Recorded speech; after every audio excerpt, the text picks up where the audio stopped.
right, welcome back, everybody. We're on episode six already of season two of the Reinvent Hunt podcast. It is Kevin and I tonight. We're flying the ship solo, or I guess solo, but both our ends here, and we get to Yeah, talk about some serious heat and controversy going on. Not the election, because that's over now. So we're going to talk about yeah. some awesome stuff and some pretty tough stuff tonight on the podcast that relates to shot placement and deer getting injured. I almost said deers. That's how ridiculous it is. And I am tired. I was up way too late last night watching this thing. Oh, I know, right? I went, yeah, you yeah. know, I wound up going to bed. I was like, he's got it. And then I yeah, woke up and he had it. yeah. I told Nikki like so we her deer gets back tomorrow from the process. We got trombolone and ground 1 pound ground packages made from it. So we'll pick up tomorrow. But then last night we stayed up too late and I was like, yeah, he's gonna win this. And she's like, I don't know. And then of course woke up this morning and it was leading pretty hard that way last night. But we Yeah, it stayed up was. way too late. And I know you're feeling it down there, man. Like the heat is absolutely killing the rut right now in Ohio. It's November 6th and I haven't seen a shooter out yet. Yeah, it's been rough. It's all nighttime pictures. I mean, they're still gonna like cruise around and they're gonna rut around the same time each year, but it's gonna Yeah, be suppressed to when it's cooler out, right? for sure. They're not gonna move until it's dark out and it's cooler. So like during the day, I mean, it was 80 degrees today Well, yeah, I down mean, here. So it's here in like, Ohio, my buddy was talking, and he goes, Josh, he's like, he made a good point. It was kind of a funny point, but it was right. He's like, who wants to go to a shaggin' wagon with a fur coat on? It's 80 degrees right, outside. yeah, I mean, so, right. so he's Yeah, not going to run around and want to breed those, and it's that hot, and you're dripping sweat everywhere. right, But yeah. it was, So I've been having decent bucks on camera, but it's been all at night. The last couple times I've been hunting, I've had little bucks just cruising around, and I yeah, this past weekend I had a small basket rack chasing around two does, just tormenting them basically. But I haven't seen a big guy during the daylight yet, not even on yeah. the cameras. Same thing here. So, Our weather's going to get cooler starting tomorrow in Ohio. It's like you said, this next weekend should be good for everybody. hmm It'll probably light up in 2 days. November 8th is always a great day. I know the Drury guys like November 8th, and I know there's some guys, out in Illinois and stuff. They're starting to get some big deer in the ground. But like I said, I haven't been out a whole lot. It's been so busy this season. But we were able to get out, and Nikki got her first deer. So we'll have her back on eventually and talk about yeah, that that's hunt at some awesome. point in time. It was a funny hunt. It was a fun hunt. It was an adventure and she made a great shot. But got to do the harvest with her, the recovery. I did the drag, which I about passed out from going up the hill. I mean, I'm huffing and uh, puffing. It was cold out that morning, right? So it's like kind of frosty, and I'm right. slipping, pulling this deer up the hill, and there's words coming out. But we got it up there, and I did field dressing for all you out there. I did not use elbow gloves. I just got my hands up in there like old school men There and you whipped go. her out and got it field dressed. And then it was funny because so this is a funny story. I don't know if the guy's going to pay attention to the podcast here, but so we're going for a walk one day outside the house, and there's like a road by us, and I looked down by where I threw the gut pile. I didn't even think about where I put the gut.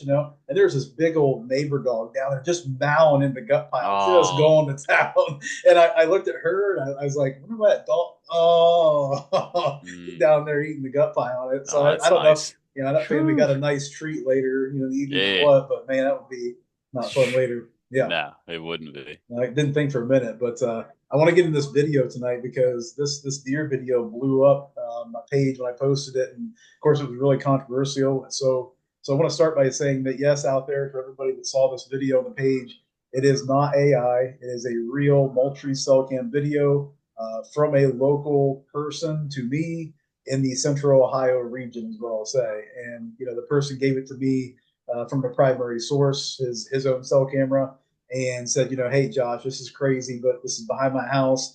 I caught this on video. What the heck do you think happened? And so I thought, looking at the video, I still have no idea what exactly happened because we don't know who did it, right, or what happened with Right.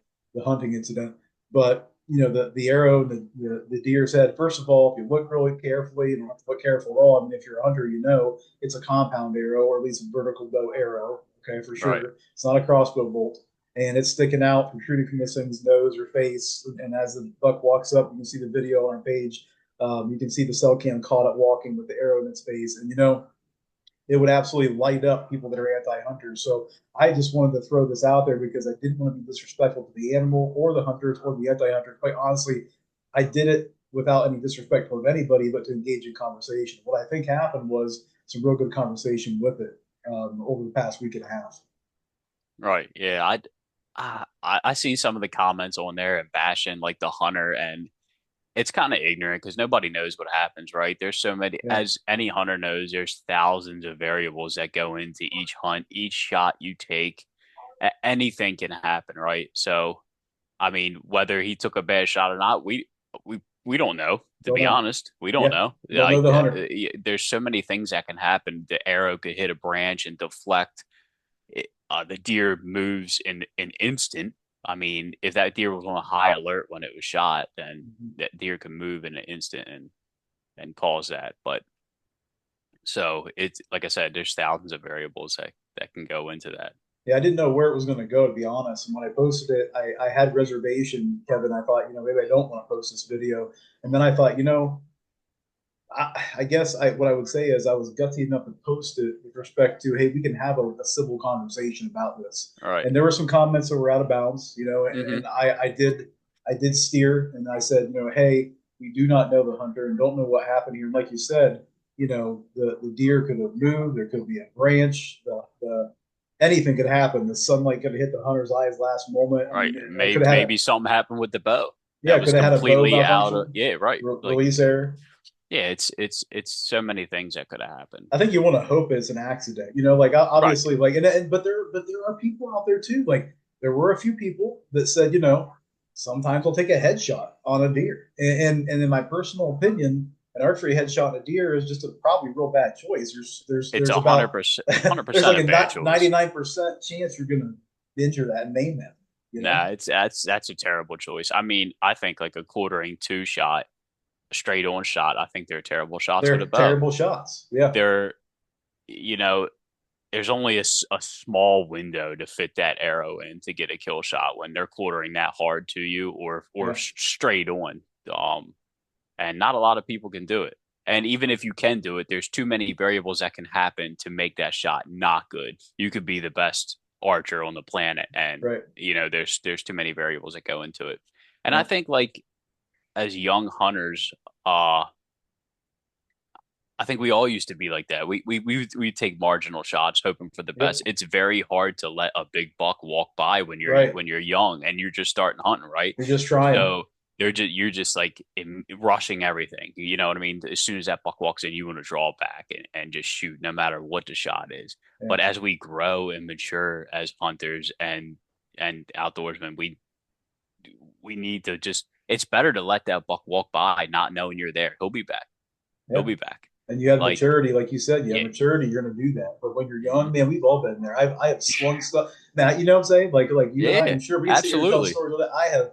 I have slung arrows at deer I am not proud of when I was a young hunter. 100%. Now, like you said, I'm waiting for that slight quarter way shot. I want that front leg to open up for me. I want to slide it Yeah, right through both lungs because I know that if I don't take out, like a frontal shot, you can't take out both lungs in a frontal no, shot. It's impossible. I don't care right. what size cut broadhead you're going to use. You're not going to take out both lungs. You're going to get one lung, heart, if you're lucky, and that deer's going to Right. run up miles. I'd rather double lung a deer all day long. I 100%. had to slice a heart in half and they They run go a forever. mile. Yeah, Yeah. it They keeps can just pumping. keep going. Yeah, I don't, yeah, Yeah, it's wild to me that you could slice a heart almost in half and the deer still runs that far. they're tough. It's absolutely astonishing. Yeah, But it happens all the time. I'd rather double lung a deer all day long. so And right. then And the heart's good to eat, so I don't want to destroy it. there you go. Yeah, I mean, heck, you could double lung a deer. Not that I recommend this, obviously. If you could double lung a deer with a field point, it's going to kill it. Right. Like everybody talks about, broadhead cut size. I'm like, Shot hey, placement. yeah, shot placement. That's where the biggest thing about a broadhead is freaking accuracy. I'm Yeah. sorry, like freaking accuracy. That broad is going to hit where you need it to, and you're able to hit consistently in that spot. It's going to double lung it. Right. But yeah, Liver shots, 12, 10 hours, 10, 10, yeah, 12 at hours. least. Yep. Liver shots, you push I them, mean, they go for yeah, you. they'll die, but if you liver shot, just back out, That's rough. back out. Just don't jump them up. They'll lay there and they'll expire. Yeah, But you jump them up, they'll be in the next county yeah, and it's hard before to. they. Yeah, I mean, but you and I are both the same person. Like the reason I think you and I can say this now is because man, we've lost those deer. We've lost Mhm. a good deer we wanted to get, or we're let down. I can't tell how many deer I thought. And the other half of my battle is like I have encountered some issues with broadhead penetration back in the day. I have encountered some issues with mechanical broadhead penetration, not going through, not getting a full pass through shot and carrying the energy through. But that's for another day's conversation. But this deer, like you said, if the hunter, the only thing that I think I wouldn't advocate at all is if they, and again, I've had guys say they would do it. I would not shoot a deer in the skull really with anything. It's just not, Nah, to me, it's a not ethical shot in all regard. yeah, I've never once attempted a headshot. I don't know. Same. Yeah, it's great if you can hit it, but like I said, that's a Yeah, small window. absolutely. Well, it's like It's you froze up for a you're second done, there. We're back. or and then you just injured it or just completely missed. Right. And I can say that I've actually like spined a couple bucks, accidentally. Mm, I was in an elevated stand and like I think I hit too high and it spined it. And I had to put mm, a couple more arrows in it because that in itself isn't going to kill a deer either. It didn't go anywhere. right, Immediately disabled the deer, but then you got to make sure you put that deer out of its misery quickly. So that's challenging, all that stuff. right. Um, I guess where to go with this is I think appreciate the whole conversation that everybody participated in because there were people like you said on all sides, and you look at shot placement and broadheads and arrow weight setup, and at the end of the day, you and I both talked about it. It is hitting where you need to hit, and it's that double lung shot, trying to avoid the scapula. Our whitetails, Hmm. our North American game, like the African game seem to have their vitals a little bit further forward than our game. But you got to watch that shoulder blade in some arrow setups just because it can prevent some sort of impact carnage going through penetration wise and kill that deer. And if you can slice it behind that shoulder blade and get that little bit of an angle, you'll be able to take out both lungs pretty easy. But like I said, just what I found is both lungs, they're not going probably, I mean, maximum, what would you say, 50 yards probably, 50 to 80. Hmm. Like both lungs, usually it's under that. So Right. Yeah, and I mean you also got to think about like the way, like if the deer's quartering like hard away from you and you're angled up in a tree stand and you're aiming for the exit, well, the exit's going to be the other shoulder, yeah, right? yep, So depending on which way they're how hard they're quartering. So then you got to think like that's if it don't exit, there's going to be no blood trail because you entered high and you yeah, got stuck in the next shoulder low that yep. didn't exit, and then there's no blood trail. It's not So dripping that's anywhere. that's tough when you're archery hunting. I did that last year on a big eight, but thankfully the broadhead caused carnage, got both lungs, and I heard him crash. Yeah, There was zero blood. It was like I think 60 to 70 yards from where I shot, from where the deer died, and there was not one drop of blood. yeah, So it's definitely you got to think of that as well when you're taking shots. I mean, you absolutely. might have a hard time tracking if it doesn't get a pass through. Yeah, for sure. I agree with that. And then back to what we talked about earlier in one of the episodes, I found a tremendous amount of data supporting this. You shoot from a ground blind, you're shooting horizontal, whether it be crossbow or a compound, and your arrow's going through the deer's torso horizontally. There's no drip hole, there's no downward angle, and that Yep. blood pulls up inside. And Hmm. people are going to go, "Oh, the broadhead sucks." Well, it's like, no, it doesn't. You made a great shot. It's going to take more time for that blood to fill up, cool, and drip out. It'll eventually Right. bleed, but even the deer last weekend that Nikki shot, I mean, she did use a Raven R500, so it was going 500 feet per second through that animal at 40 yards. But it didn't immediately start. It wasn't carnage immediately everywhere. It went through so fast, like it had to start hemorrhaging and bleeding out. It took about 20 yards to pick up blood, and when we did, it was a lot. But you never know sometimes what you're going to hit. What you hit an artery. Sometimes you'll hit the lungs and it'll explode. Sometimes you'll hit a certain area and it doesn't bleed a ton, and that doesn't matter what broadhead you're using. That's the area it's hitting. It's crazy because every deer you shoot is going to be different. Every track job is going to be Yeah, different. different. Every way the animal acts is going to be different, and it's you got to just read it the best you can, right? Yeah, Yeah, absolutely. like if you shoot in the liver, typically they're just walking away. That's what I've experienced. You shoot them Yeah, in the liver they punch a up, kind little of. too far back, yeah, and then they just Yeah, walk away, walk slow. and then you're like, damn, did I even hit him? Yep. Yeah. Right. Yeah, and you did. You hit him in the liver, Yep. and then it's going to take 12 hours for him to die. And you'll just be lucky to find that animal. Yeah, You know. And yeah, that's honestly absolutely. that's where the drones come in, where dogs come in. I'm not going to get too much into that tonight. That's the other episodes we talked about, and people. I will say this though, I've been seeing a whole lot more people when they hit a buck and they're trying to find this buck, they'll immediately start on Facebook now looking Hmm. for a drone or a dog. Like there's a lot more acceptance of that happening out there. I think it should be. I think you owe it to the animal to try to find it. For sure. Like, Yeah. yeah, obviously give it your best tracking job. If you Yep. don't have anything else to give tracking, then I think you owe it to the animal to I to agree. do something else. Do the best you can and Yeah, use I the mean, technology. obviously, if you don't want to spend that much, if you can't afford it, I get that. Just do your best. But Right. especially guys with big bucks, they want to find them. So, Yeah, for sure. Absolutely. And I know that the other story we had that came in along with this video, and just throw it out there, the video was 100% real, but the other story was a similar scenario parallel to this, where I think the guy had shot the deer accidentally in the face. His neighbor or something had cell cam pictures of the deer after with the arrow in its skull. And he sent those to us, and we'll post this on the podcast tonight along with this video. And then later harvested this deer. You can see, I believe it was a muzzy single piece broadhead in the skull of this deer, but it went through like the side of the eye orbit and stuck out kind of behind the jaw where it didn't really hit anything vital, but it just cruising around with an arrow in its face. And hmm. they could live no problem for a long, long time, maybe years. So you'll see these deer where the broadhead's embedded in the vertebrae or they embed in a leg bone and they just heals up around them. And those deer are completely fine and they're harvested another year. Oh yeah, I think once they get past the initial healing phase, if it doesn't get infected, I think they'll be fine. Yeah. Usually, they're so resilient, man. It just blows my mind all the time how resilient these creatures are. Super tough. They're willing to Unbelievable. live. It's wild. Yeah. I've seen some. I posted one on Facebook before. He had a hole blown through him, like, but it was like in between. It was at the top. It was above his vitals, but it wasn't.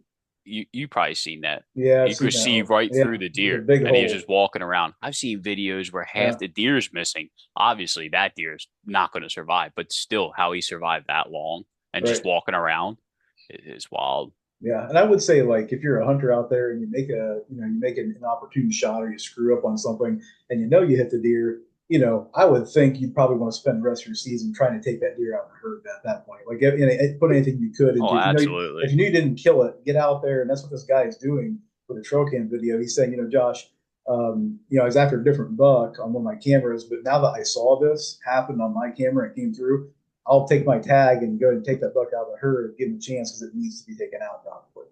Yeah, yeah, So it's a absolutely. hard situation all the way around. And also like one thing I want to throw out here to you tonight, and plus people can comment on this online video, but I guess one thing I'll throw out to you, Kevin, is what do you how do we deal with anti-hunters or people that do not understand hunting looking at this video saying, see here, right here is the reason why we should never hunt. This is horrible. You're maiming and injuring animals. Like, how do we deal with that misunderstanding going on? I don't know because I feel like if you have that level of misunderstanding, there's not going to be anything to change your mind. You know what I mean? That's the hard part is like trying to change someone's mind who's already made up. Yeah. I They mean, don't. we I don't think they understand the reality of nature, honestly. Like I know a lot of people on the Facebook page are saying these people are too soft, right? And I'm not going to say that, but what I am saying is like I don't think they understand how absolutely cruel nature can be. Nature's violent. oh Nature's yeah, nasty. Nature's grueling, and it's gonna kill and consume. And if we're not out there regulating the numbers of these animals, they're going to kill themselves and then just yeah, or they're gonna get plagued with disease and yeah, they just well, yeah. I mean, we've went over these points before in the podcast, and right, I mean, it's a vital. You need hunting. You need to be able to control the population so this disease and everything overpopulation doesn't happen. But I feel like once these people's minds are made up, they're made up. I mean, we're yeah, not out here. 99% of hunters are out here to make dude, a great shot and harvest an animal to fill their freezer. That's what it's all about. We're not trying to absolutely, injure deer like or right, any animal. Like we're out there to hunt yeah, for the meat. Why would we 100%, want to injure them? 100%, And we're trying to take the most ethical shots. Now, obviously, stuff happens all the time. Happens. There's so many variables that go into it. yeah. And all I can say is if you make a marginal shot, just learn from it and do better the next time. We've all been That's there. a great point, man. We've all been there. We've all Yeah, done it. You've seen that big giant buck yeah, you for the first time and you're yeah, just trying to rush a shot. you freak out, your heart's Yeah. going, and your pulse is racing, and adrenaline's flowing. I think it's like Yep. back to me. It's back to judge not lest you be judged when it comes to that Hmm. situation. Like, man, we all screw up in life and hunting and everything else, but when you think about this situation and you take those people and put them in that hunting scenario, we're all, like you said, we all screw up, and I don't, I would hope people wouldn't judge me as a hunter off of bad shots I've taken. Like Right. Yeah. I remember shooting that Watusi in South Africa. I made a flipping horrible shot, and it killed it. But I pulled when I like right when I let go. I remember Right. pulling to see where the arrow was going, and it hit back about 8 inches, and I just like my whole self was like, oh, shoot, this is not what I wanted. The Yeah. high pressure situation, and it was just like not what you want as a hunter. And I hope people out there understand, and from watching this, that, like you said, Kevin, we don't aim to maim. You know what I mean? Like, we Right. aim to take that deer out effectively and get it in the freezer or get it on the wall. And also, like, we kind of have, I would say, I don't know, for myself personally, I have pride in my shot placement. Like, I want to make sure that I'm going to be as calm as possible to put a shot on that animal to take it out. You know what I mean? Hmm. Like I said, it is very hard when you first start hunting to let that big buck walk away because you don't have a good It is. ethical shot on it.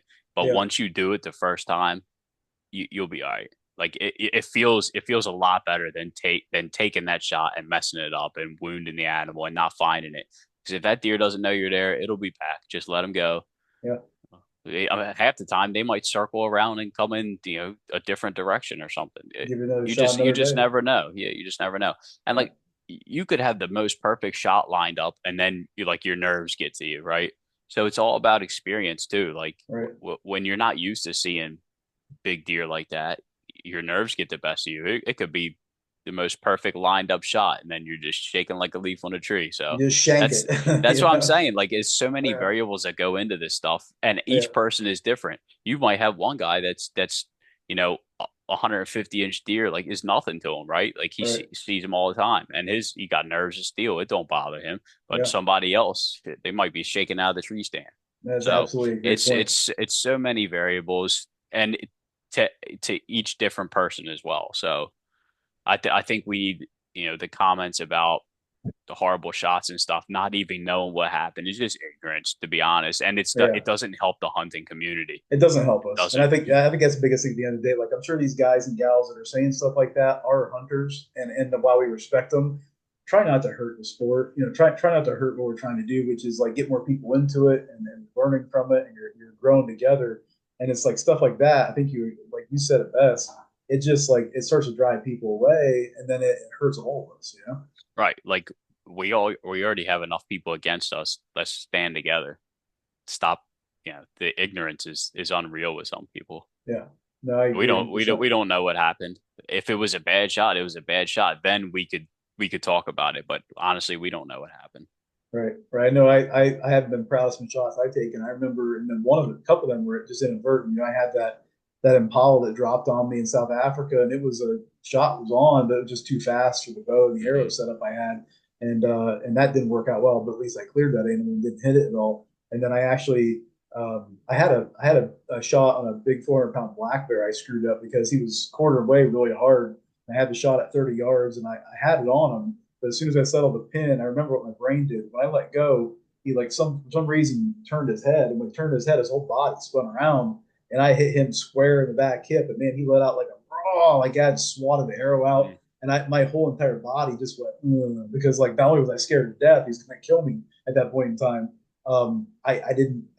There's nothing I could do. There's nothing. I Right. made the best shot I could, and when I let go, stuff happened. I've had deer step forward, like I'm getting ready to settle the pin and let go. And right as I let go to release, the deer starts walking forward. Hmm. Who's guessing that? Right. Yeah. It Yeah. sucks. Things happen so fast. I mean, you could get a deer walking in, and like during the rut, they'll walk in just nose down, just looking for a doe, and then you're able to stand up quick and try to Yeah, take a shot, but then he doesn't stop, or takes off. you try to get him to stop, and he takes off right as you shoot. Like, so many things can happen, and it's Yeah, different each time. yeah, So as hunters, we try to make the best shots possible with what we have going on, but it doesn't always work that way.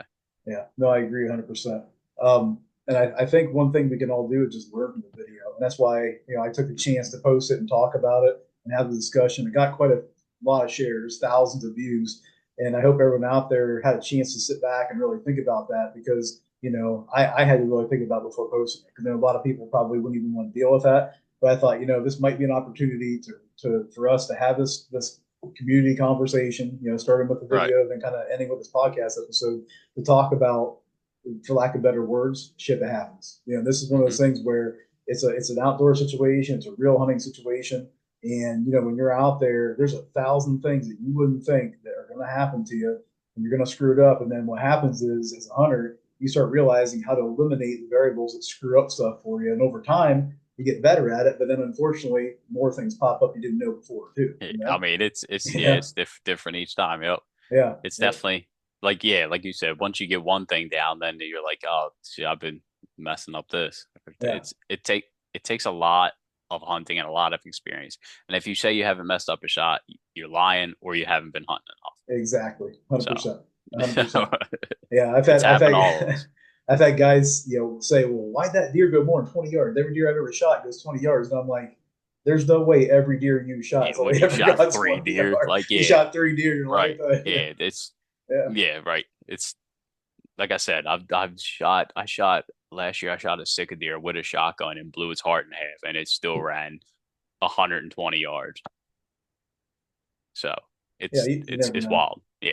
Yeah, I had But that you one. double lung them and they can drop. Yeah, double long or the one dude I know shot his biggest buck when he first moved to Ohio here, and like 30 yards at the femoral on the hip. Thing dies in 20. And I'm Oh like, yeah, I yeah. It looked at the hits that main shot. artery. Yeah. Yeah, and I'm like, how did you do Right. that? Yeah. I mean, it It's happens sometimes. I've seen guys do that, yeah. Yeah, I had a guy not long ago, as a friend, took a nice buck, and he actually shot it with a Raven crossbow, but it like the bolt hit a limb last second. Then he didn't see in the shooting window, the limb somewhere he didn't see, and it deflected. And he had it, in the vitals, but it deflected the bolt and ended up going right through like the back hip area. And same thing again, like it bled like Hmm. a stuck pig, and only made it about 100 yards. But I'm looking around like I'm flipping this buck back and forth. I'm like, where in the HE double hockey sticks did you even hit this thing in the vitals? And I'm like, oh, you didn't. It's like far back in the hip. And Yeah, I'm like, you how did hit you him in kill the this thing? vital artery. Yeah, I got lucky Yeah, and I think the main thing is like when you're bow hunting, a lot of people like, especially like if the deer is quartering away, they'll want to aim right where they think the vitals are, but you really got to aim for the exit of that arrow. yes, That's what they teach you. yes, Aim for the exit. Like they want to aim to like where they'll normally shoot a deer if it was broadside, but yeah, then you're blowing out the front or hitting the shoulder if it's shoulder, quartering away from you. Yeah. yep. So And aim for the exit. yeah, I know one big thing, rule of thumb that helps me is if they're quartered away, I basically treat the front legs as goalposts and I center punch it. Hmm. I aim for the center of the middle of the front legs, and it blows to the opposite shoulder almost every Hmm. time if they're quartering away, and it seems to work pretty well most times. But I've shot a couple animals that were quartering too, but it's really you got to watch doing that because it depends on what weapon you're using. Does it have the power? What distance the thing is? How alert it is? And if you know that broadhead is going to hold up going through because it can be real dicey. I do not like ordering two shots at all in those situations. Nah, I won't take one with a bow. Yeah, With a gun, yeah, I'll take one all day long with a gun. But quartering two shots with a bow, nah, not a chance. I'll let them I, walk by. yeah. I had one doe. I think I told you guys. She was at 30 one year, and right when I let go of the release with my compound, she turns, and I saw this white thing fall off her rear. I get down and took off like a bolt of lightning up in the food plot. I didn't disappear. I get down and like walk up the trail. There's her tail. Like I shot her tail off, and the arrow went right through the Texas heart shot. I'm talking about, Yeah. and right up through into her chest. And she only made it like 30 yards, but I literally shot her freaking tail off. I'm like, what is that white thing that fell on the ground? Oh Like my it was a weird. God. It was like the weirdest shot scenario Oh, ever. Was not aiming for that. It was like a hard quarter away, and I mhm. was aiming for vitals, and she last second just turns. She goes from this to this, and it was right there. And I didn't gauge that one. So I think another thing that's hard when you're bow hunting is low light because you yeah, talked about the guy who hit the limb, and that's especially difficult in low light. Like during regular, you know, daylight, you see them you all. see that limb. You Yeah, draw back and you see that limb, but at low light, you a lot of the limbs you don't see, little twigs you don't see. So right. that's you got to be very aware when you're shooting that last 10, 10 minutes, 5 minutes of legal light with a bow, if you can still see Yeah, hundred up percent. up with those limbs. Yeah, and I'm not going to throw a promo out here for just a Clovis in this, but I will say this after studying it: single bevel broadhead technology, helically cutting through an animal, single bevel blades and tips that are Hmm. turning going through an animal, just cut exponentially more surface area of tissue and do a whole lot more damage than a double bevel single cut slice going through an animal. It just creates carnage. And so I am an It advocate, don't does. care what broadhead you use, but single bevel helical cuts going through animals like that doe that Nikki shot last weekend. I literally measured this. The impact angle compared to the exit angle was at 90.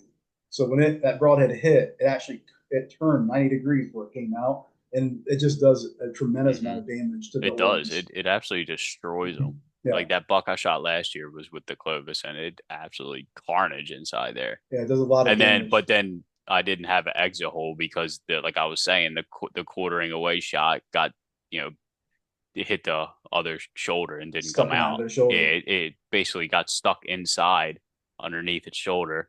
So there was no blood. But when I cut it open, I tell Oh, you what, there was pulled like up. five gallon bucket full of blood that came out. Yeah, those It are just all good up inside points. him. Those are good points for us to talk about because especially people getting into it, learning, or people that may not understand single bevel technology versus double Hmm. bevel sharpening I and tell you why. what, I didn't understand the single bevel when I started using them, and I had buddies ask like, why are these only cut on one side? Blah blah Yeah, blah.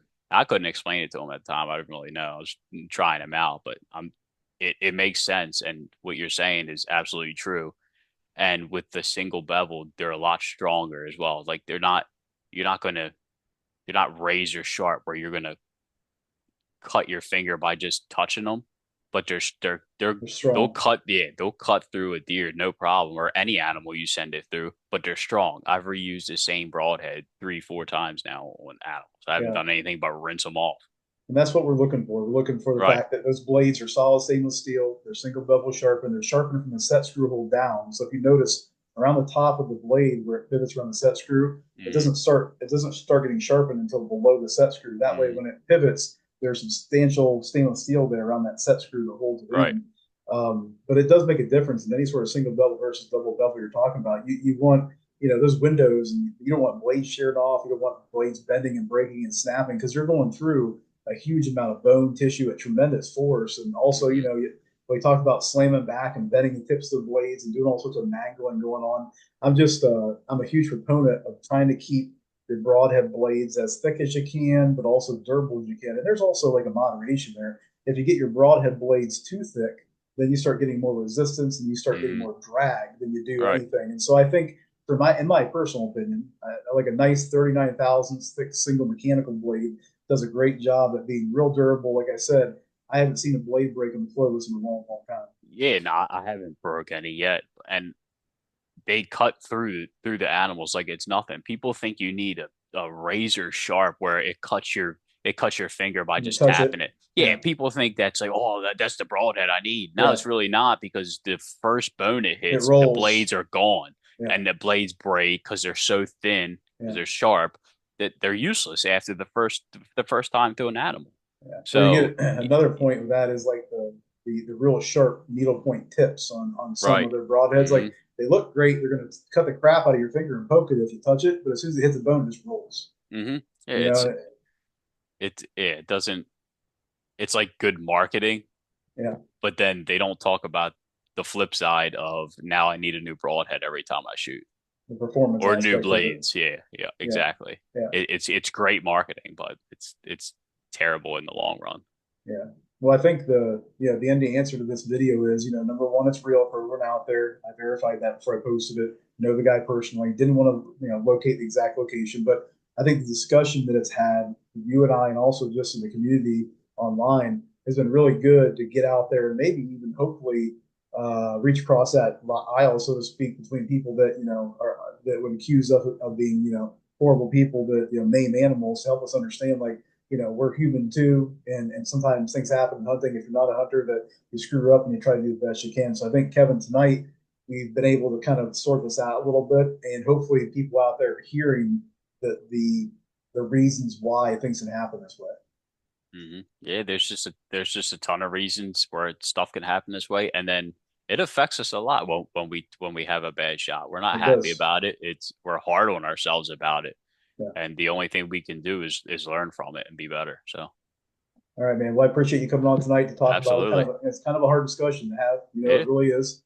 And I think we did it the best we can. And I think your insights have been great with this. And hopefully, like I said, this could be more of an educational moment for all of us as hunters to reach out across and gather the community and say, hey, let's not beat ourselves up too much because we're all going to have this happen. Let's not beat each other up. Let's not beat individuals up. We don't know the story or situation, but what we can do is grow from it. And I think that's something Right. I want to challenge everybody out there to do, which is, let's all grow from this and try to make the best shots we can, knowing that it's not always going to be perfect.